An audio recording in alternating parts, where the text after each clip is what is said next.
Ayan o, isang magandang hapon mga kapatid. Ayan o, update na naman tayo ngayon. Today is Sunday. Papunta tayo dun sa Maa flyover. But before that mga kapatid, no, ito yung daan papuntang na diversion road, no, Maa. So dito, may ina-update tayong project dito na bypass road, no, dyan liliko, no, yung papuntang Bakaka.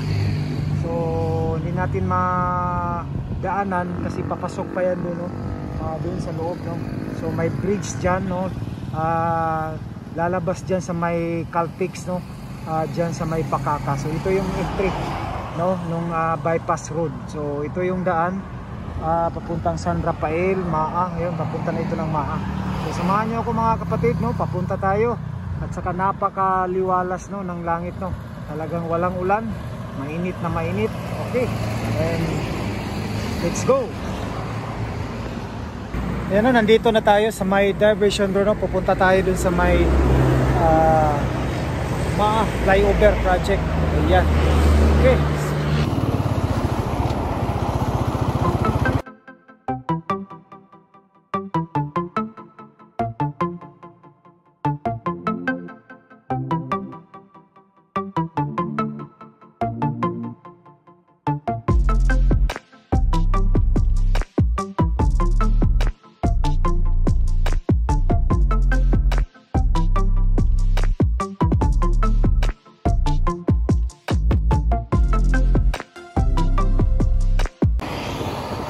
Ayan, no, so yan natin ito, kumusta na itong project na ito. Ayan, no, mga 4 months 3 months yata hindi tayo nakabalik dito. Ito na.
Ayan mga kapatid, no, nandito na tayo sa pinakagitna, no.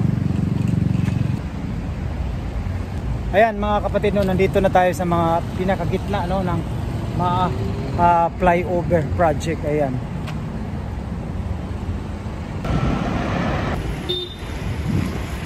Ayan, no, yan, last time pag-update natin mga kapatid, nandun pa ito, no, sa mga pangatlo, pangalawa. So ngayon na umabot na dito, no. So sumobra na sa gitna. Ayan, no, kita natin mga kapatid, no, talagang may progressive, no, nagmo-move yung project. So sa ngayon ito talagang medyo galing doon kompleto na, no. So papunta dito. Ayan, makita natin. So kunti na lang, no, at sa dalawang poste na lang yung ilalaunching ng girder. Ito kasi yung girder mga kapatid, no, itong sa taas. So ayan, kita natin dalawa na lang ata, dalawang launching na lang dito. Ayan, nakita natin. So yung last is yun na ng yun yung abutment, no. Yun na yung maglalanding yung flyover. So nakita natin mga kapatid, ayan no. Talagang napaka 3 months, 2 months tayo hindi nakabalik dito. So ayan no, nakita natin medyo talagang nagmo-move yung project. So baka by December no, makumpleto na itong launching dito no ng mga girder. Ayan. So yan mga kapatid no. So ito nakikita natin.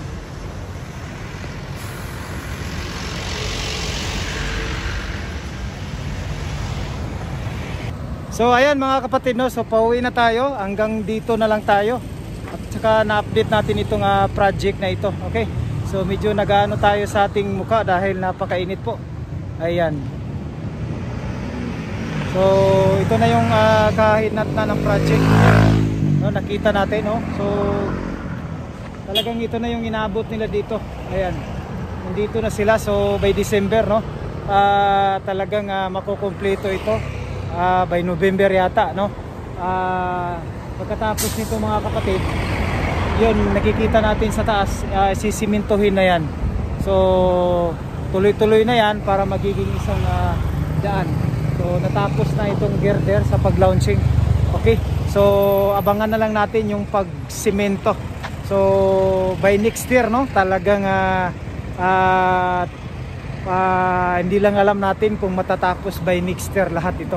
Okay, so hanggang dito, hanggang susunod muli mga kapatid no. Don't forget to subscribe, like and share, and don't skip ads no, lalo na sa ating mga viewers dyan no, mga subscribers, mga bagong subscribers, at lalo na sa ating mga mga ka-vlogger no, ka-rider, mga construction worker, mga engineer, foreman, lahat ng ating viewers no, from Luzon, Visayas, Mindanao, lalo na dyan sa ating mga sumusuporta sa atin kay Ruel P.